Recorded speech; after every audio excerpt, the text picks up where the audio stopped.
Welcome to the Break Through the Ordinary podcast. Are you ready and committed to your future self? If you are, sibling duo Mark and Claudine Charmante will take you on a journey of self-discovery to unlock your highest potential. Through impactful conversations with entrepreneurs, thought leaders, coaches, and healers, we will share practical strategies and tools that generate the life you envision. New episodes drop every Monday. And what an exciting, very excited today guest we have on. Yes, our guest is Christopher DeSanti. Ooh, it's great to have you here. He's an international transformational trainer and an educator of higher knowledge. His background stems from a sudden shift in awakening at the age of 16, where his life took a clear purpose of self-realization and discovery.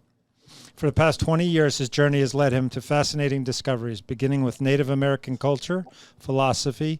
He then journeyed to India and studied the great teachers of non-duality. He was fortunate to be involved in sacred ceremonies with shamans from both North and South America, at the same time developing a deep sense of passion for the Course in Miracles, where he facilitated a course combining it with a non-dualistic teaching from India for nearly 15 years, supporting many on their self-actualization journey. Christopher also currently brings his wisdom and passion for students around the world with a unique, innovative, powerful teaching style. He has been a transformational trainer for nearly 10,000 students over the past decade and continues to bring clear, concise simplicity to what can be a very deep, life-altering material. Wow. Welcome. Welcome. Yeah, you are a pretty powerful trainer, coach, teacher, Healer, shaman. Thanks. Whatever other title we could give you. Thank you. It's good to be here. Yes. Why don't you share a little bit about your journey? I mean, you said it's 16, but this idea that you brought all these into some kind of synergy for yourself. Will you share that? Sure. It started, I was a basketball player, as some people, you both, and a lot of people knew from back then. And I was one of the top-ranked basketball players in New Jersey, my age group, one of the top 100 in the country, and I got injured. I was just, it was so perfect timing. I got injured, and I couldn't play, and I was really it was very difficult for me, and I had this sudden shift of a week. I was taking a book in on the train, and I literally opened it, and my life was never the same.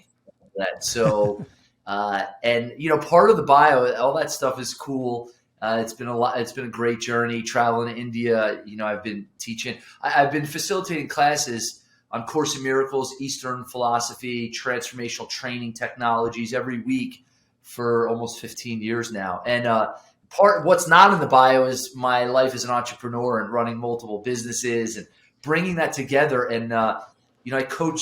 I don't do a lot of private coaching, but I coach some very, very successful, one doctor and another really successful entrepreneur. And we were talking, and they were like, it's been very helpful because I bridge that for a lot of people where, they were saying I might talk to somebody about business or I might talk to somebody about spirituality.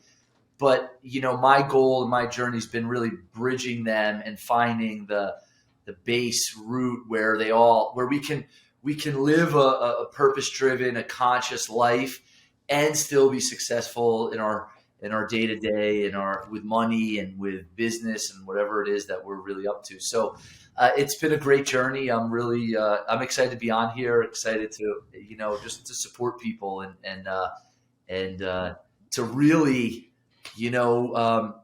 share with what things that have really been transformative for me and an awakening process, awakening out of suffering into a life of abundance. So, yeah. Nice.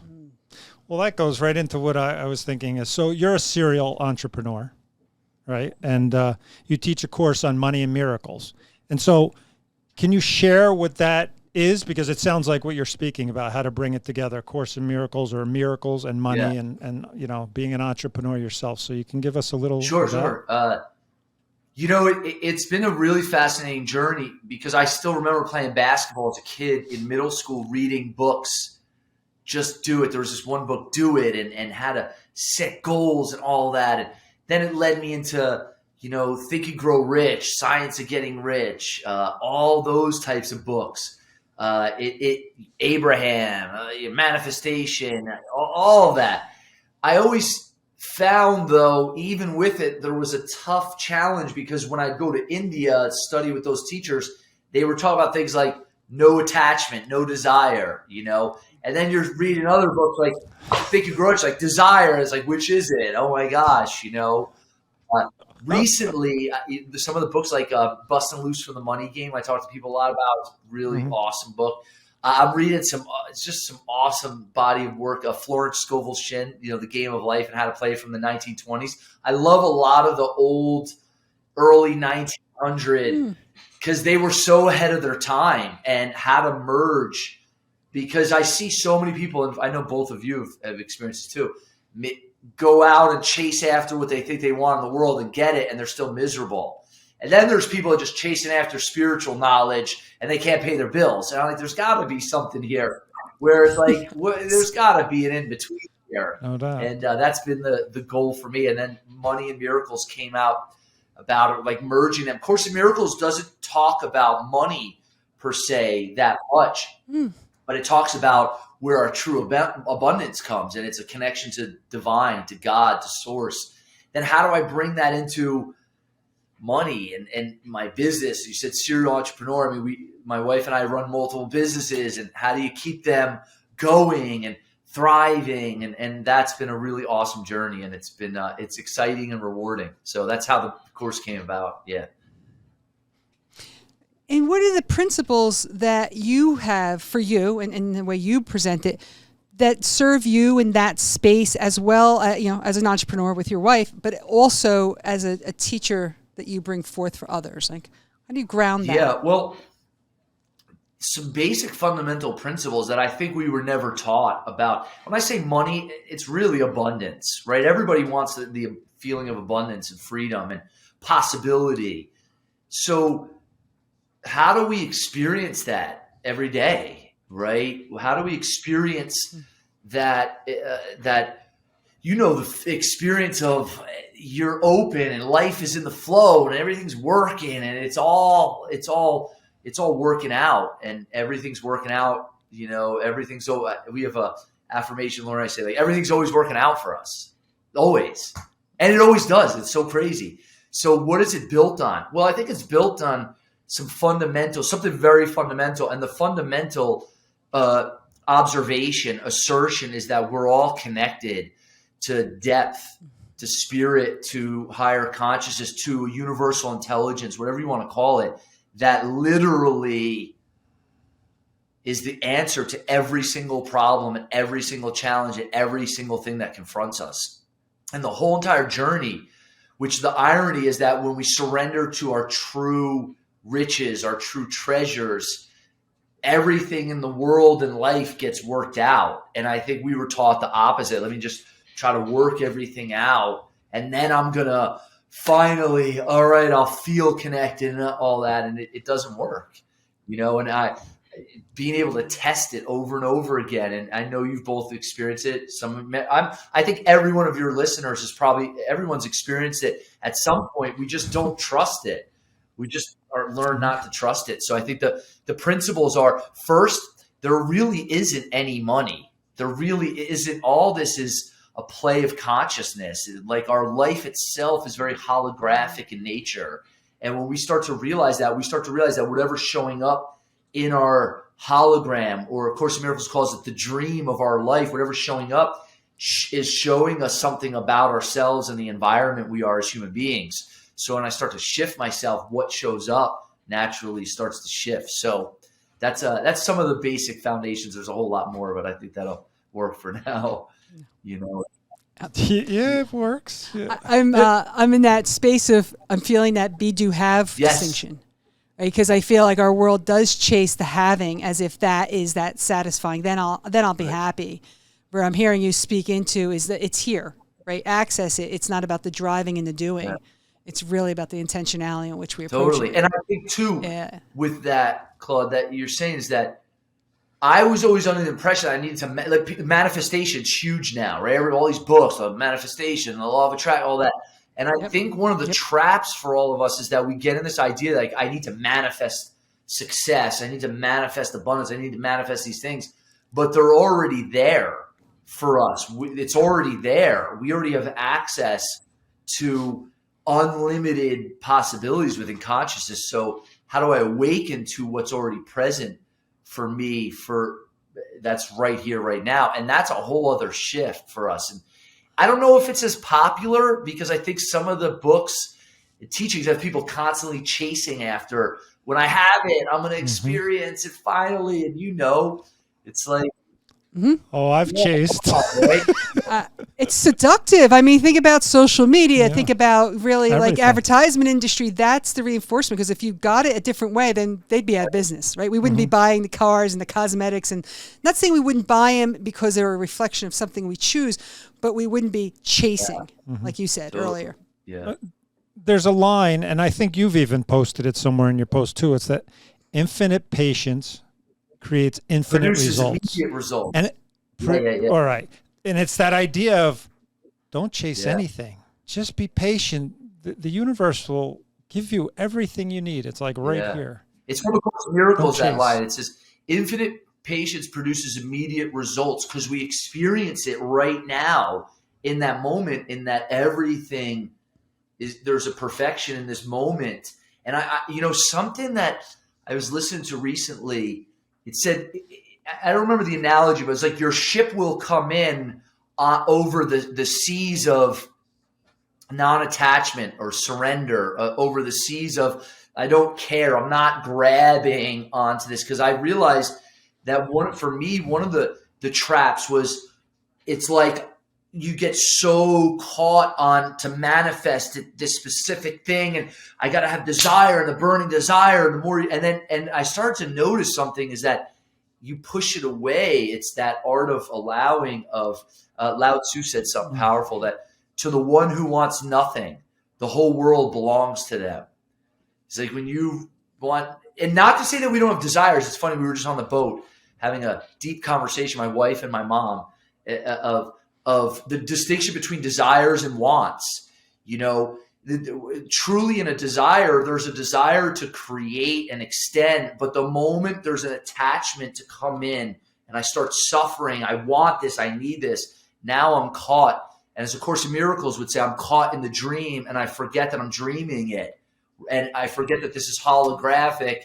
And what I really see is a reflection of my inner picture of myself and the world, and really what I want to see. So do I want to see abundance, or do I want to see scarcity? And right now, you see this happening on the world so much. Yeah.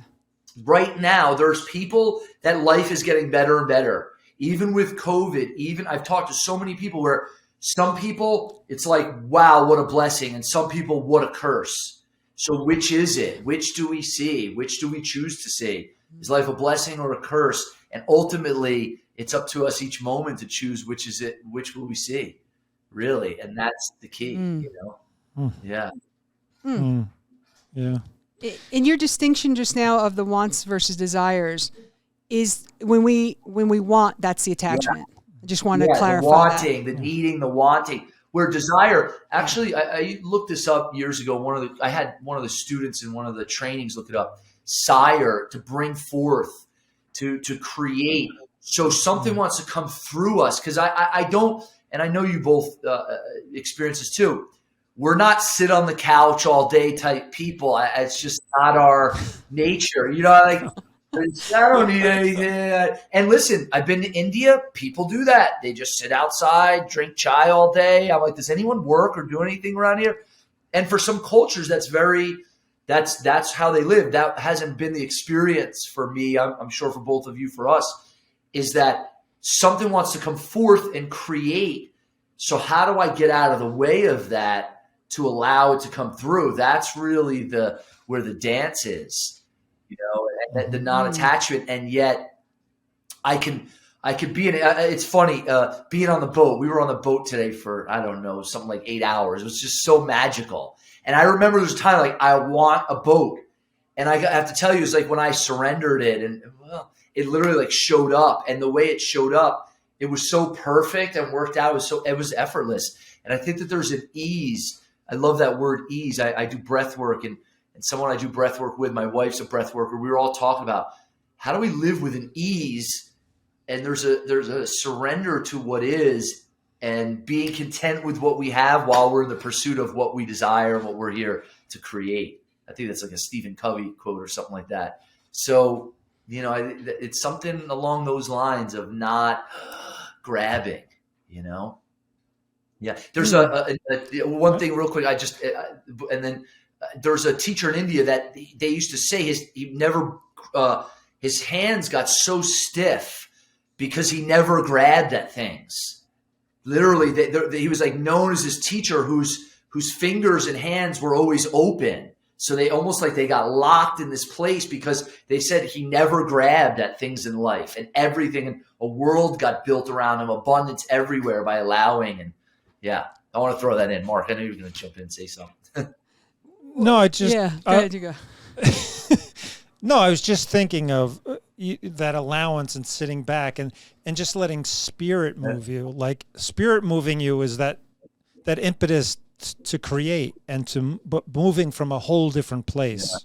It's not this outside want. It's not this go get. It's coming from inside instead of an outside. It's not of the world. It's from an inside or a divine space that's inside us. Yeah.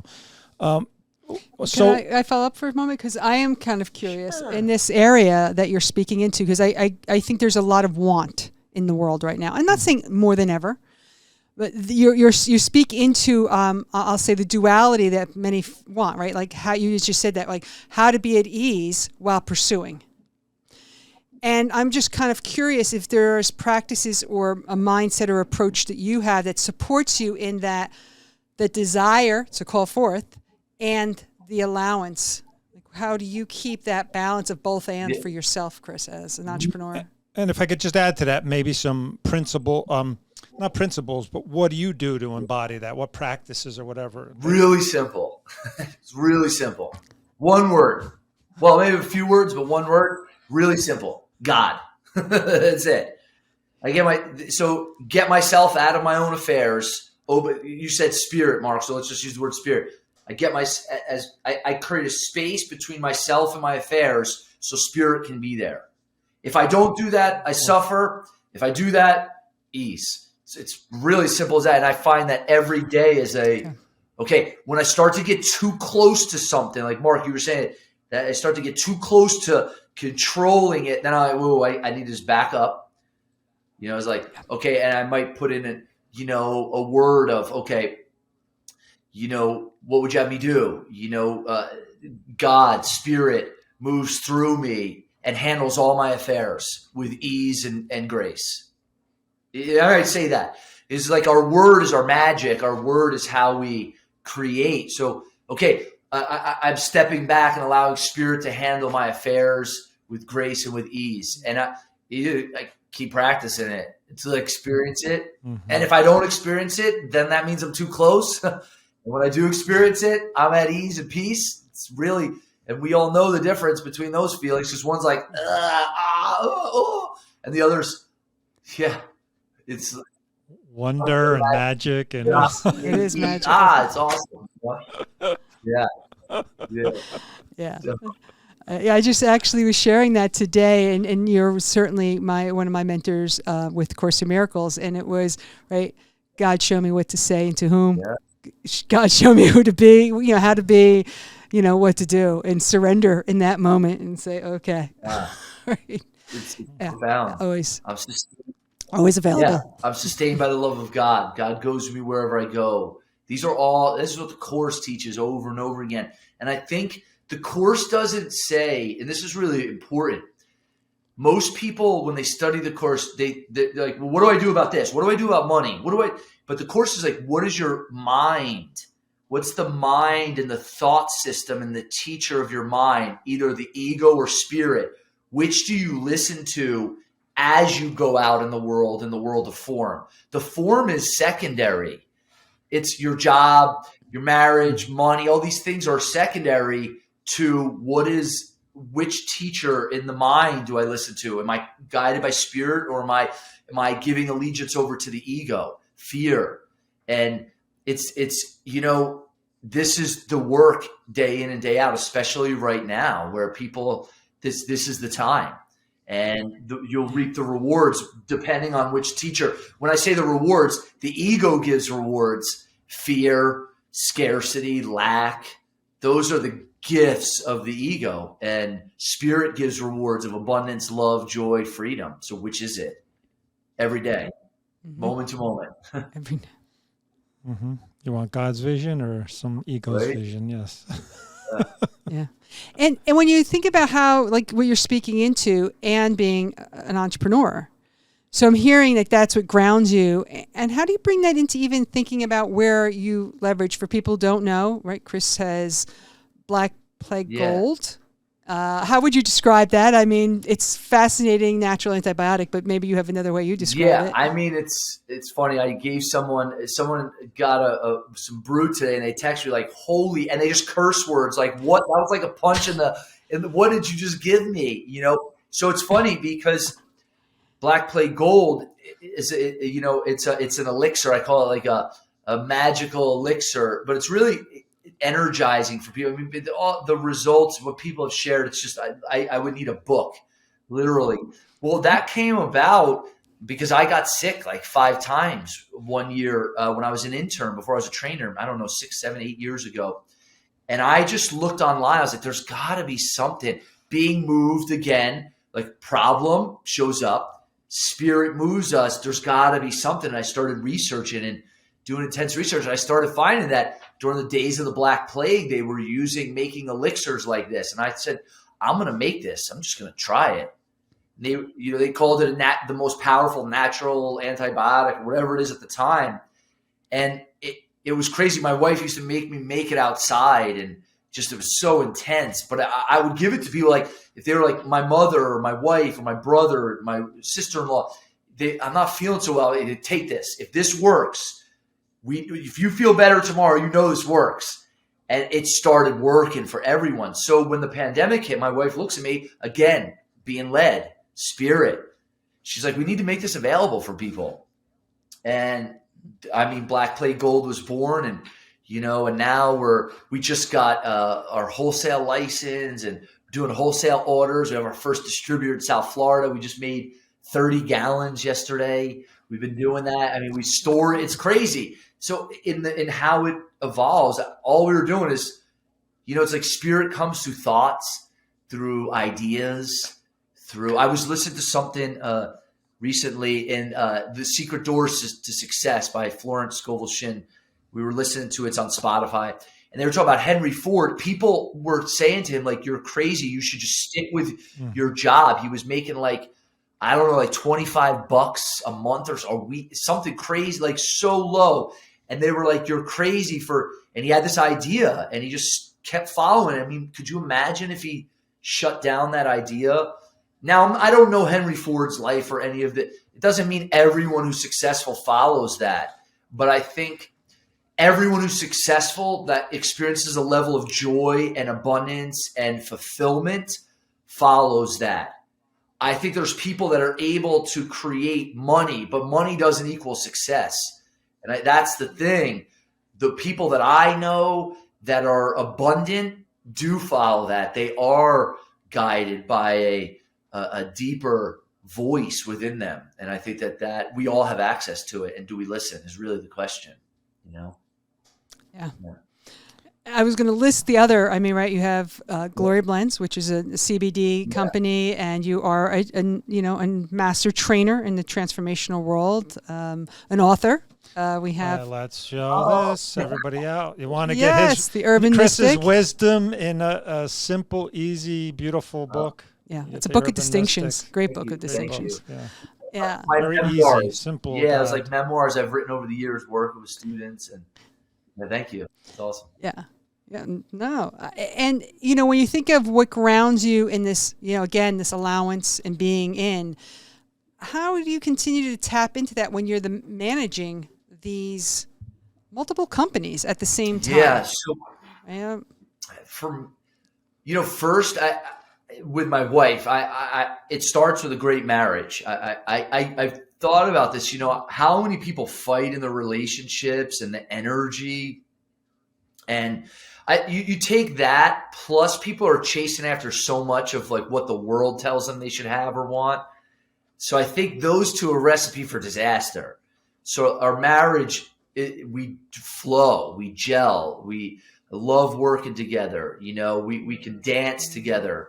So great people around too, great relationships, focusing on one thing at a time. Sometimes we'll dedicate a day to one thing, and then not innovating in all these different areas, getting things to where they're sustainable, and then looking at where we're going to innovate and what's needed in those. But that's all strategy. That's all mechanisms. The intention is, well, what is it that we want to create? Well, first, we want to stay connected and aligned with our higher calling, our higher, Course in Miracles would say function. Awakening is my only function here. That's the only reason I'm here. Everything else is secondary. It's not like we're here to Ram Dass said something great. He said, don't say you're a mother or father or lawyer or teacher. You're a being going to God or awakening to God. You use law, you use teaching, you use construction, whatever it is you do as a mechanism to fulfill that awakening process. So we could do that anywhere. So that's what I always attempt to remember. When I do that, I'm in the flow. So the goal, strategy, and I think for the listeners, what everyone can start practicing is, how do I get in the flow? I knew this as an athlete early on. There were days where I would be playing basketball as a kid that I felt like I could see things before they were going to happen. Like I would make moves that I didn't even know how I did that. It was a preparation, met skill level, met presence in the moment. And there was this feeling even at the end of games where the clock would be winding down and every moment mattered, and pressure of the crowd and all this. And I could get into this zone. And I really sought to carry that throughout my life. Like, how do we get into that flow, that zone? That's where all the great results get created, is that flow, that zone. So I look to get into that every day. So what tools for our listeners, simple ways can they start to get into that or start stepping towards that now? That's a great question. So here's some really practical ones I've been working with people, and I've been practicing myself. When we wake up in the morning first thing and before we go to sleep at night are some of the two most important times. When we wake up in the morning so one of the things I do is I'll practice as soon as I wake up, maybe it's like, today's going to be a day of miracles. This is going to be an amazing day. And I'll actually lay in bed and think of things I'm grateful for. Some people, you might want some things you could do is like 3 wins from the previous day, 3 wins you're committed to today, 3 things you're grateful for. Just train your mind. The moment you wake up, go right there. So then I'll get up and meditation, maybe a 10-minute meditation, 15-minute meditation. I personally I do Bikram yoga a lot and exercise a lot. So I'll do Bikram yoga 4 days a week. That pushes me to my edge. I don't know that you need to go that, for some people, yoga practice, exercise is great. Getting the body, eating healthy, things like juices and, kombucha, the brew, take a shot, get energized. I'm an intermittent fasting guy. I don't like to eat a lot throughout the day. So I stay in that edge for myself where I'm just, so these they're like little hacks, I'll part of my morning practice might be I wake up, I'll read my Course in Miracles lesson. I just start directing my mind. The Course says, today I'll make no decisions on my own. I'll be connected. So like you said, Claude, show me where to go, what to say, what to do. So I try to always get my mind connected to that before I grab my cell phone. Before I start getting into I can do it maybe 1 or 2 days where maybe I grab my phone, but then I start to notice a difference in my day. You probably experience, you start to notice it. Those little tweaks though, I look at my wife I'm blessed, I'm so blessed. And then I go out my day and I find that in some of those simple tweaks, throughout the day, I might stop if I find myself getting too engaged in the day, and I start to notice that heaviness or friction, I'll take a step back, close my eyes, read my lesson. I listen to stuff all the time, and just stay practices. That's how. By developing the disciplines and the practices, that's how you stay. And I noticed a lot of people don't have that, and they're challenged. When people come to me, if people are depressed or anxious, I'll just say, like, what's your life like? What's your day like? They're like, I watch the news all day. It's in the background. I'm on social media all the time. It's like, well, right there, that itself is a recipe for disaster, So practices, simple things. There's so many great ones. People could, what works for you? Somebody was telling me lately, they put on these 3D glasses, and they've got an app that they go on, and it gets them focused, breathing. I'll do breath work sometimes throughout the day, practice some breath techniques, all kinds of stuff. The list goes on and on. Yeah. Mm-hmm. Thank you. I appreciate that. That's a good list. I noticed that, going back, it's almost the be do have again, is that some of the people I coach will be like, I'm doing it. It's like this isn't a checklist. There's no have to here. This is right. Get to if you choose to live in the flow, or attracting or being centered or grounded, however I call alignment. But find what's your avenue. It's not like meditation. You have to do it. No, does it bring you peace? Totally. Can you still yourself to silence and presence?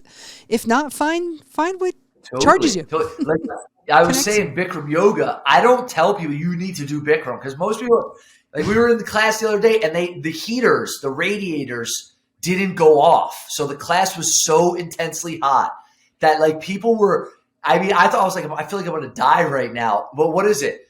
Okay, I'm uncomfortable. Okay, can I bring my mind back? Can I focus on the breath? Okay, so that is a practice for me. Whatever works for you, like you're saying, find it. Some people running. So meditation's great. Breath work's great. A simple, quick technique people can do is like a short breath in and out through the nose, like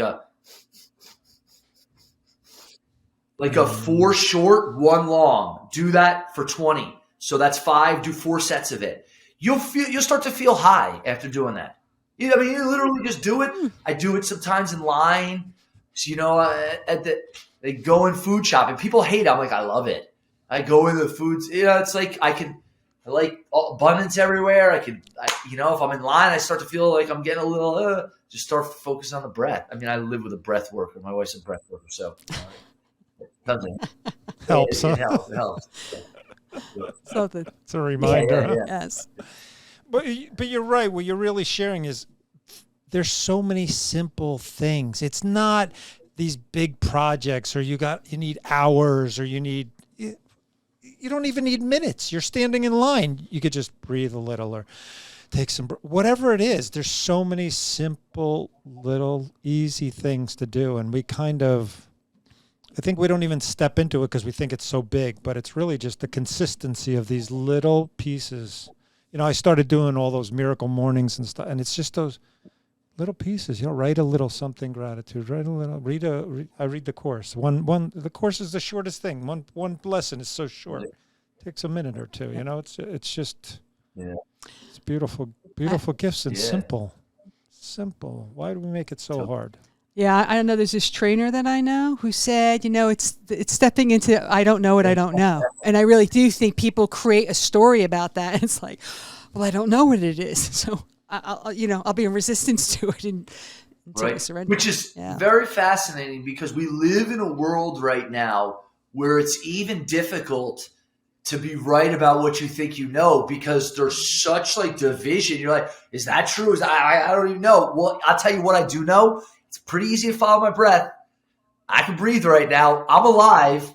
I'm here. At least I know that. Everything else seems to be so up for speculation of what's healthy, what's not, what to do, and I think when we can withdraw from that within ourselves, and like you're saying, Mark, simple techniques. Claude, I don't know what I don't know, but I can be shown.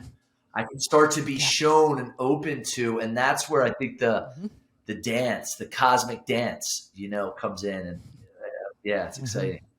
Mm. Yeah. You know, for a long time, The Course in Miracles held that space for me. So I've probably owned that book, I'm going to say 15, 20 years. I don't know how long you're studying. So I received it as a gift, by the way, for our listeners. Chris is our cousin. So I received it as a gift. Yeah. And and I received it for such a long time, and it was like the heaviest and widest book I owned. And I like even took it with me, and it's like, and it's like everything. When you're ready to receive, it's there waiting, right? The gift is there all the time. The miracle is there. Like, are we open to being present to it? And when you surrender to that, it's another teaching. It's another opportunity, another opening. I just kind of wonder for people who don't know about the Course in Miracles, or they have this thing about it, right? It's talked about and not talked about. I don't know if you have a way of say you referred to it a few times today, but if someone wanted to open the book or approach it, is there some way that you would, give some wisdom? Sure, about and that? I'd love to tell a little story about this too, because this story is very ironic because it starts with Mark, actually. The story, because because I had read through the Course throughout growing up, and I always loved Course in Miracles quotes, but I would go to the bookstore and read it, and I would be like, what the heck is this talking about? It's like, but is this the same book that I read that quote? So I then put it down. So Mark gave us a book called The Way of Mastery. So I read The Way of Mastery, loved it, and I knew about the Course and had read through it and stuff. And I called to find a Way of Mastery study group. And it was so strange of a conversation. I called this woman. This woman said, "What's your name?" I said, "Christopher DeSanti." She goes, "That's a very interesting name." That's all she said to me. She's like, "Here's the thing. I suggest you just go to a Course in Miracles class. We just finished this Way of Mastery study book.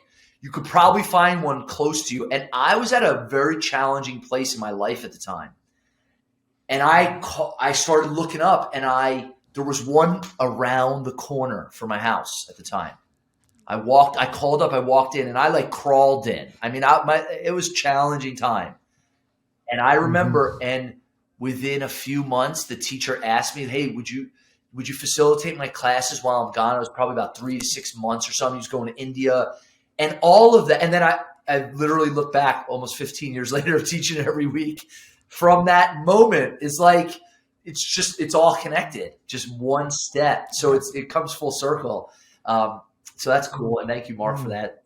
Thank you. The Way of Mastery. Yep. Thank you, both of you, for being guides and sparking my spiritual journey, my brothers, and that's a whole other podcast, but that's another conversation. Yes. But going back, Course in Miracles, it's a very daunting. It's like learning a new language. So when people come to me, there's some great intro books to the Course. I think all the books written about the Course are almost watered down versions of the Course. So if someone's going to dive right in, I tell people you could start with the lessons. It's 3 books in one. So there's a text, a workbook for students, and a manual for teachers. You could start with the workbook for students, start with lesson 1. You could also start in the back of the book, clarification of terms. The manual for teachers got questions and answers and things like that. That can ease people in. The text is very daunting. It's hundreds of pages, 31 chapters. I love the text. You need the lessons in many ways to understand the deeper philosophical, because the Course is very dualistic and non-dualistic at the same time.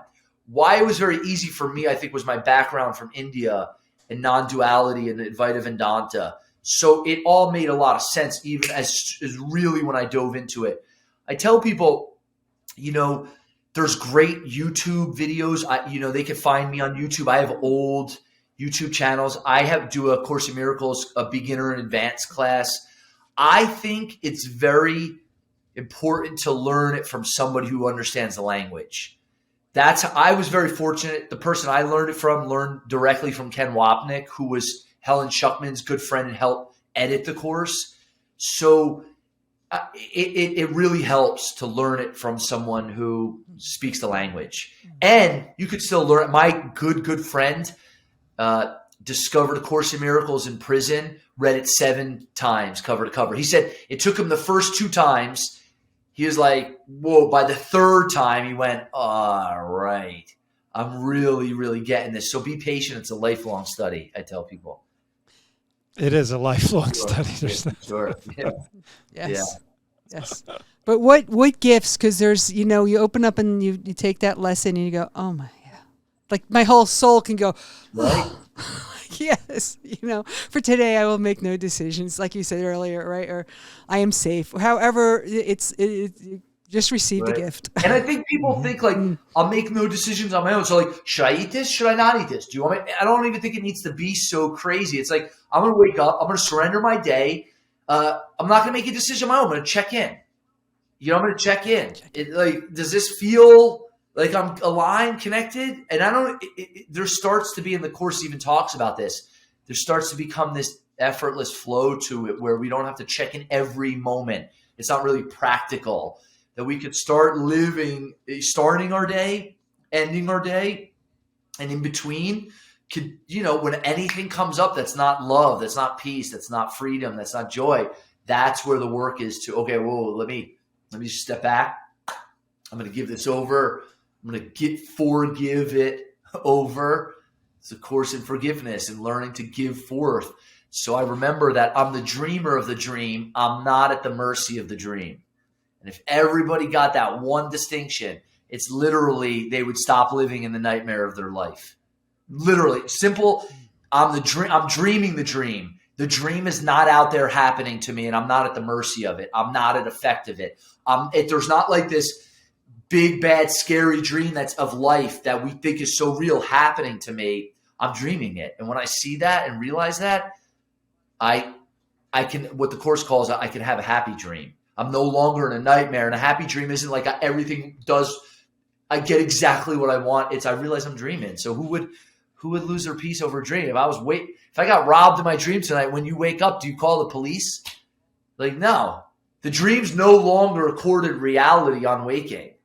Well, the Course says, you know, I go to sleep tonight and I dream, this is in my book too, like I dream about a tiger chasing me. I'm sweating. I'm freaking out. I wake up in a puddle of sweat, but who dreamt up the tiger? I did. So I dreamt up the tiger. I forgot I dreamt up the tiger. I treated the tiger like it was real and it was coming after me, and I reacted as though the tiger was out there happening to me. The Course says, when you wake up, what makes you think your mind's not doing the same thing now? It's just, this seems way more solid and real here than but the thing is when I dream at night, that seems real. This form in reality isn't given, this isn't as real. I might bring images and memories from this, the waking state, we'd call it, into my dream. But when I'm dreaming, that's reality for me. So think of it. We do this every day, every night. What makes us think when we wake up that when our minds aren't still powerful enough to keep doing it? So when I realize I'm dreaming the dream, I'm no longer at the mercy of it, and it stops being a nightmare. And most people are living the dream as a nightmare and don't realize it. Don't realize that there's another way. You know? Freedom. Yeah. It's freedom. Freedom. Wow. Yeah. Feel free. Oh, freedom. Free from the Right? tiger. Yeah. Yes. Yeah. Oh gosh, it's good to have you here. It's good to Yes. have you. Yes. And your wisdom and everything It's you good bring. for you, It's both of really- you. Yeah. Awesome. Wow. So I we bring a challenge to our listeners. We always feel like we want to bring them into the podcast. Yeah, it's great to listen. yeah. It's great to get all this wisdom, but something they can actually do to start, embodying what we're sharing so that they can have these subtle changes in life. And so let's come up with a challenge for our listeners.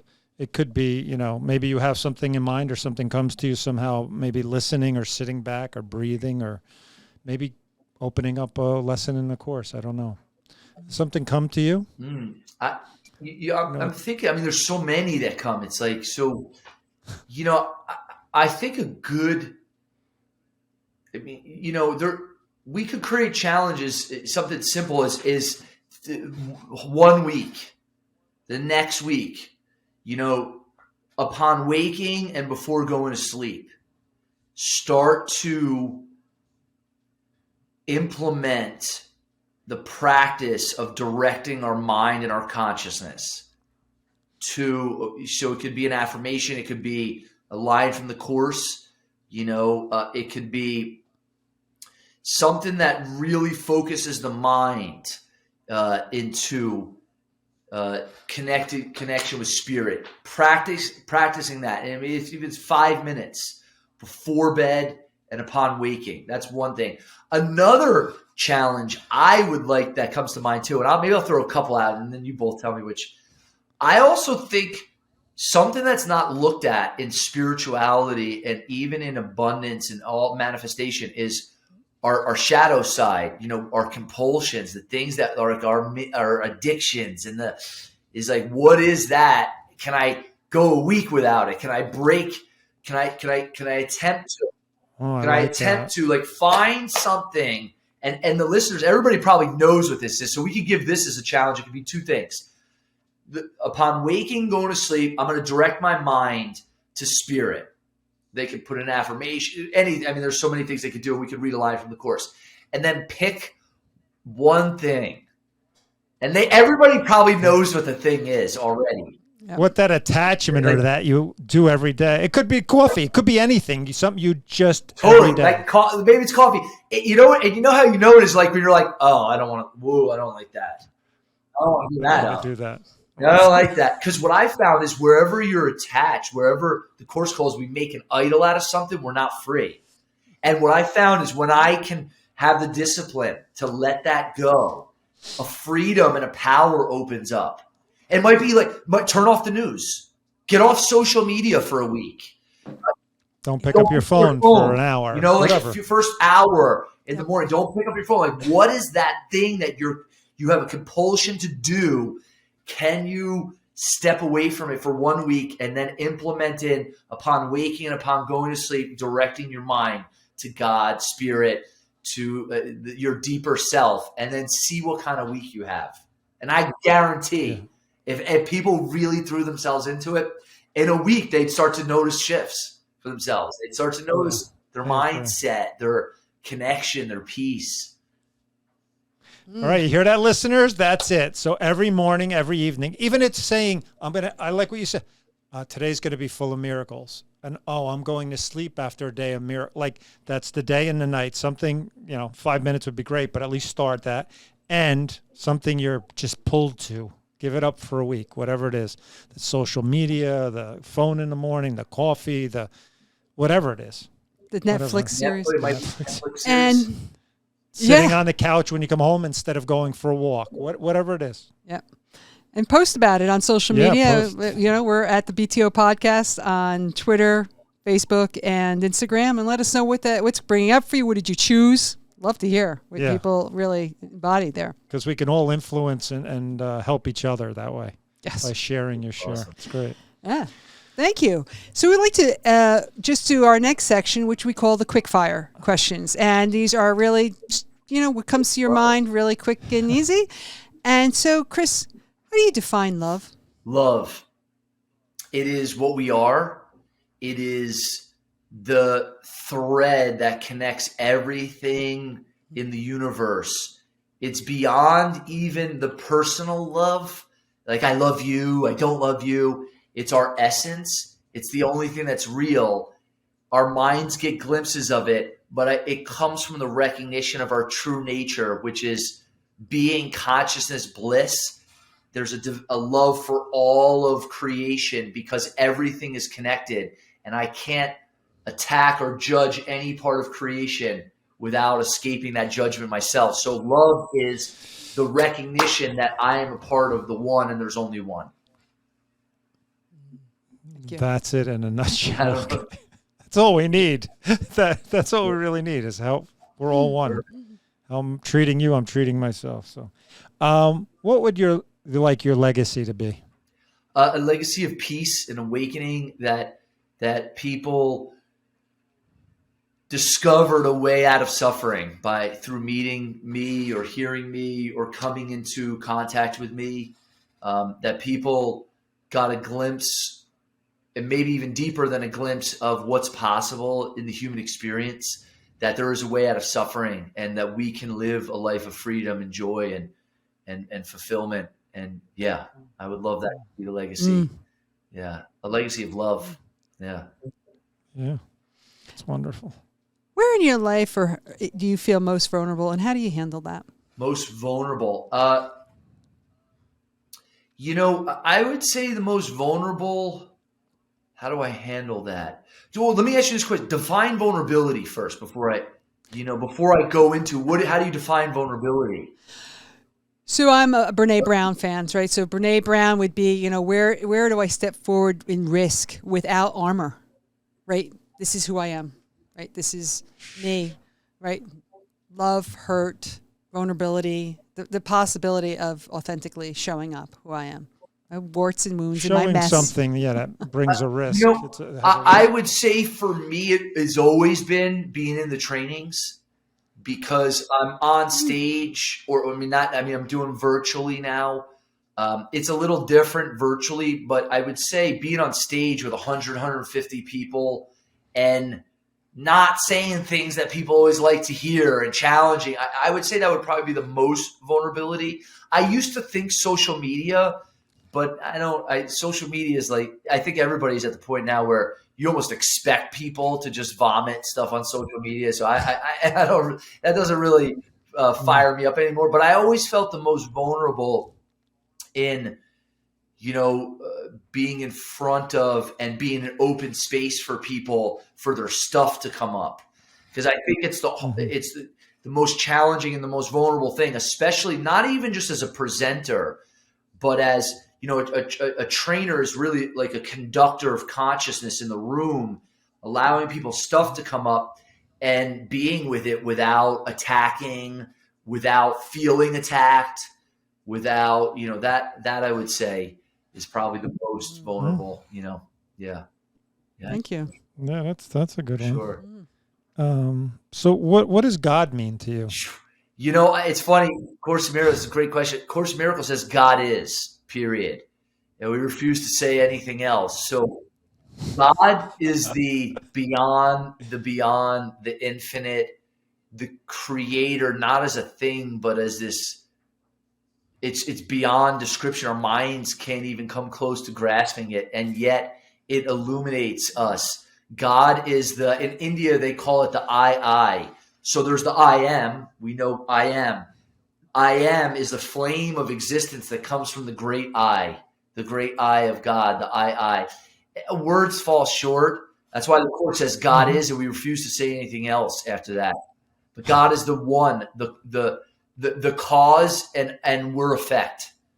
The great cause with a capital C. And we are the creator, and we are the creation. I'll stop there. Great. Thank you. And our last question is, what is your superpowers, Chris? Though I think we've heard some, I'd like to see you put some words to it. Show us the Superman. So, my superpowers. I love strategizing. In the world, in business, strategies, knowing how to put things together, people together, and all that. But I would say superpower is the word, and being able to convert into language thoughts that occur in my mind, philosophies and things,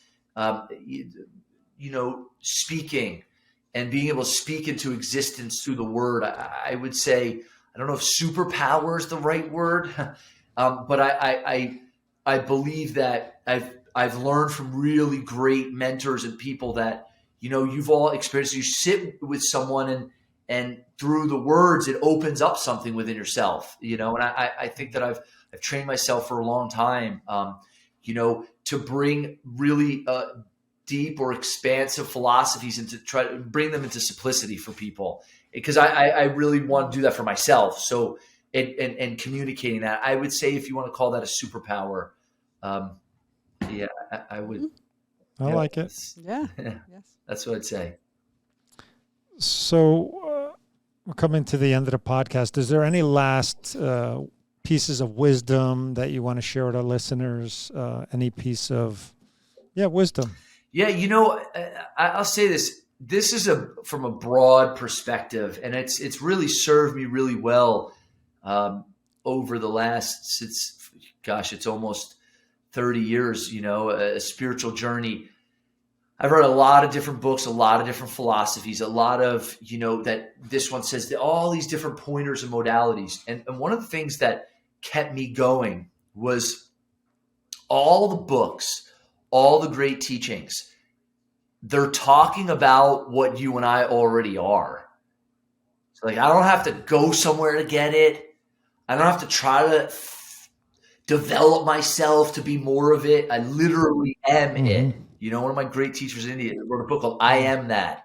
So as we're going through this journey of awakening, whether it's in business, in our lives, our personal lives, to remember we already are what we're seeking and what we're chasing after. So if I can stay humble in that, but realize that all of us, we are a thread of greatness and life and God. And if we can remember that, it makes the journey, it's like that old saying, like it's not the way to peace. Peace is the way. Love is the way. We're not on a journey to love. Love itself is the journey. It is the way. So rather than I'm trying to get somewhere, I already am what I'm looking for. And if I can settle into that more and more over time, we start to realize that nothing in the world can add to me and nothing in the world can take away from me. I'm already complete. That's a whole different life than someone who feels incomplete and is always looking for things to fill them up, which is never ending. So I leave people with that. Like, you are what you're looking for. You're already complete. You came out of the factory perfectly put together. So everyone. Yeah. Yep. Great. No need for chase. Thank you, Chris. Thank you for sharing your wisdom, your time, your space, and your love with us this evening. It's nice been to an honor. have you. It's great to be with both of you. Thank you for everything you've done for us, for the world, and I'm sure your listeners. It's amazing, and really grateful to be on here and honored. So thank you. Thank you. Here. Thank you. And until we see each other again, which hopefully will be soon. Yes. Hopefully soon. Yes. Yes. So I want to thank our listeners for listening to the Breakthrough the Ordinary podcast today. We hope you enjoyed this episode and a deep dive into consciousness and wisdom so you can live your extraordinary life. If you'd like to support the podcast, please leave a rating and share it with others on social media. And you can catch our latest by following us at the BTO Podcast on Instagram, Facebook, and Twitter, and YouTube. Thank you again, and we'll see you the next time. Well. Oh, whoa. Should I put it up?